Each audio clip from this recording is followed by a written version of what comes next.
we'll start the show. This gentleman here, this is Adam Morey. He is a film producer. He's, I believe, an actor as well. Is that true? Yes, it is. Yeah, I had some time in front of the camera as well, Harrison. Okay. Yeah. And Not as much as you, but a little bit. Well, you'll catch up. I'm sure you will. You're on your way. So what we're going to do is we're going to talk to him tonight. Do you have any footage of anything you want us to look at? I do. I have a quick little video that you can show the viewers as well. Okay, how long is it? It's maybe about 5-10 seconds. Just 5-10 a quick little So, teaser. Sure. Is it for your series that you're promoting? It's for our first original series with Real Mass Studios. It's called Kinder. Kinder, It's right. a supernatural thriller series. Okay. Yes. Take place in Maine, does it? It takes place in northern Maine in a fictional town. But yes. Watch out, Stephen King. Yeah. Okay. Well, hopefully Stephen's not going to find us. We don't want him to traipse on our I know, territory you and don't want cross him any to start lines there. I respect the man. I do. You don't want him to start cursing you. I understand. Yeah, Okay. yeah. So let's talk about your history. Where did you grow up, and how did it lead to what you're doing now? You look like you're a regular outdoorsy guy. So talk about that. I'm not as outdoorsy as I'd like to be. I got to get out there a little more and get exercising. But yeah, I did grow up in Princeton, Massachusetts. Okay. Central Mass, right near Wachusett. Wachusett. Yep. Wachusett. Yep. The Mountaineers. Yeah, I did go to I love Wachusett. the mountain when there's no snow on it. I do too. I've grown a fear of heights, so I don't ski anymore. But I have a hatred of snow. Forget fear of heights. A fear of heights. But it's not- having respect. You don't want to get hurt. That's right. Right. But yeah, I'm from Princeton, Massachusetts. Went to Wachusett Regional. Okay. I started off in a career of hospitality throughout high school. Okay. It turned out I had a better career in sales, and that's where I gained my voice. And Okay. I just found naturally that I like to entertain others. And I first started doing it as voiceover actor, and then I moved into independent films as an actor on camera. Hold up a second. Let's backtrack a little bit. Now you say. You got to slow me down a little bit. Okay, no, it's okay. That's okay. I always interject when something comes to mind that piques my curiosity. So you say that you did voiceovers, like you did commercials Yes. on the radio, TV? Radio, television, voiceovers. Yeah, you want to just cite a few so I can see if I know of them? There was one for the Mercedes-Benz C-Class that I Okay. did. It was a very short Was it a one. TV commercial? Yes. And it was shown in the Boston This area? was shown. I don't know where it was shown. This was shot back in probably just 2010. Okay. 2010 is when I really started my career. Me too. I went to an open casting call in Boston, Okay. and those things they usually try to sell you on acting classes and get you involved and have you take coaching lessons and get your money. But they saw some natural ability in me, and they were honest, and they gave me an agent, Okay. gave me some free training, and they booked a few gigs and auditions for me. And that's what got me into the role of Jack in Blood Was Everywhere. Okay. You can watch that one on Amazon Prime Video. Blood Was Everywhere. I've shot Cool. Mass. That was my first big role as an actor. Okay. And Where'd you play in that? I played just a regular guy that was kind of a little meek, but a little tough as well.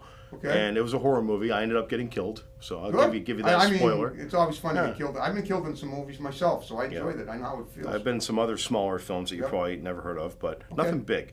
I realized my time in front of the camera that I'd like to work behind the camera. Obviously, you can see all the things that are done incorrectly, and you formulate your own plan, and you know what the viewers want, you know where your ability lies, and you just got to pursue what makes you happy. Okay. So that's where I started writing.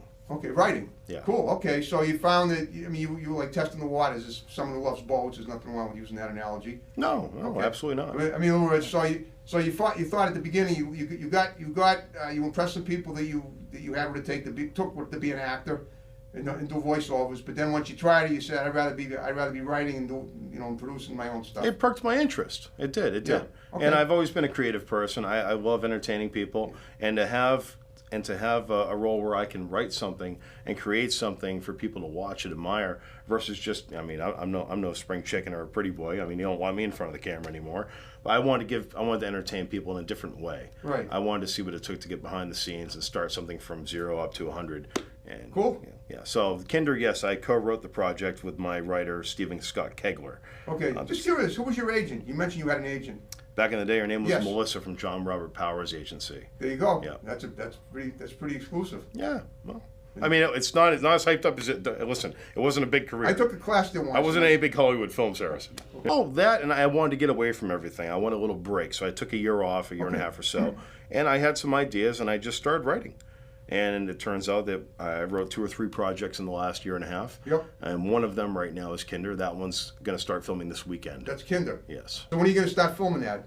It's going to be. Because you have that girl Peyton coming down. She's 11 years old. She's coming down from Albany, New York. Yes. And she's going to be filming on that at that time. Peyton O'Kelly, we saw her on. Yes, I did. You sent me a picture of her. We found her on the Discovery ID series of John Wayne Gacy. She played his niece. Wow. Oh yeah, Yes. I saw And that. yeah, she That likes was playing her. creepy roles. What a great role for her.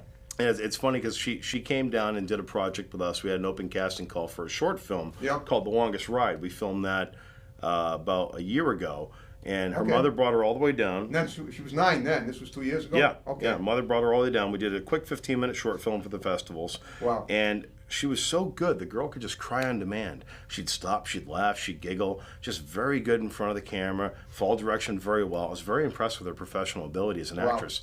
I said, wow, this is better than any adult actors that I've worked That's with. incredible. So Scott and I sat down and we thought about writing something called the Good Listener, where a child's third eye opened up and she got these natural abilities and supernatural powers. Okay. And that kind of evolved into Kinder, where A little bit like Fire started with Drew Barrymore all those years ago? kind of like that, yes, Okay. yes. And it was only going to be a short film, but Scott and I, we got together and collaborated. Yep. And just watching her audition tape for that one, that gave us the idea of having a woodsy setting where she had some kind of a supernatural overtaking or disease or dispossession Okay. that comes and goes. And we tied it all the way back to about 400 years ago. But the story and the backstory behind Kinder Oh, I see. is that this is a karmatic revenge that's coming back. It's a demon that's coming back to wreak havoc, and it seeks to possess little girls and annihilate and kill and murder any person tied to the bloodline of the family Okay. that existed and ran away from Old Salem, Massachusetts during the colonial times. Wow. So we've written this in where this demon Alastor, okay, this families were practicing bad satanic things and hurting kids back in the day, and that was the catalyst to what happened with the Salem witch trials. Right. And that family ran away from persecution, went up to northern Maine, and made their own little village. Did that really happen? It didn't happen. Oh. We're tying it into that Okay. because it kind of makes sense. Yeah. Now, it gives the audience something to follow. Right. Now, it does tie into the witchcraft a little bit. If you watch a few more episodes after the first one, you'll see how it ties in. Okay. It does jump back and forth 400 years. But this family stopped their satanic practices, and the demon they were serving is very upset. And it's come back for revenge. And it starts with Peyton's character, which is her name is So she Harper. gets possessed by the demon? She does. She Okay. finds a little necklace in the woods and she gets possessed by Alastor. So the family that moved up there is not just there isolated anymore. So naturally they need to go further out. Right. And you're going to see as it progresses in season 1, you're going to see this progress outwards, kind of like The Walking Dead did. Okay. In the first season, where it started, the outbreak started happening, moving outward. This has a very similar flow to The Walking Dead. Okay. But it has a little bit of what's the name? Stranger Things. Yep. Has a little bit of Stranger Things attached to it as well. And a lot of the Well, I read that some of the dialogue was really crazy. I loved it. a lot of the names that are used in this and a lot of the events that happen, locations, Yeah. they're actual events in places that happen in Old Salem. You did your research. I did, and we had to write a whole book of laws and rules and religious rituals, things like that. So it's quite involved. It's quite Right. involved. So how long did it take you to write this? I mean, now, I mean, are you still writing it now, or is it? We're just still ready- writing it. You We're are still almost writing done it. with season 1. A lot of time, most of the time, when filmmakers get working, it doesn't finish where they expected it to. It's usually, oftentimes, it's depending on how long the film is going to be or the series. It could take anywhere from 6 months to 2 years, depending on how does. long it is. It takes a long Well, time. right. And yeah, you can never stick to schedule. Right. You've got a lot of different variables and factors to consider. Okay. So what the plan is with this one is we're going to shoot episodes 1, 2, and 3 from now until September. Okay. And what we do is we put together a sizzle reel of the first 3 episodes.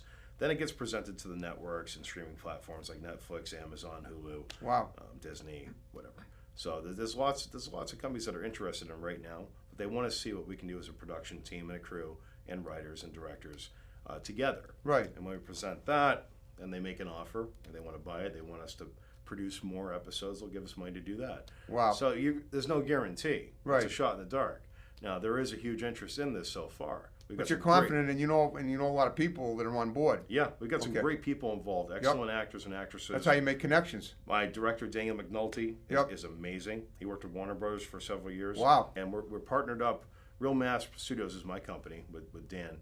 Oh, Real Mass. yeah. Okay. We have to sit far apart so it's hard to hear each other. No, here. I understand, Yeah. but that's why I have to repeat. That's Yeah. that's fine. We teamed up with Bear Walk Studios on this as well. Okay, where are they Brian- located? They're located in Boston. Okay, they're Brian Boston. and Daniela from People. Bear Walk Studios is helping us out on this one. It's in collaboration. So Okay. I'm really excited to work with them. They're a really professional crew. They got some great equipment, good personnel. So this will be a nice professional production. Meantime, are you ready to wrap it up, folks? I mean, I am. folks and Adam, Wrap it up. Okay, folks, thanks for watching Topic Time. More great episodes to follow. It's great to be back, and we're going to be as great as we've ever been. See you next time. Take care. That's it.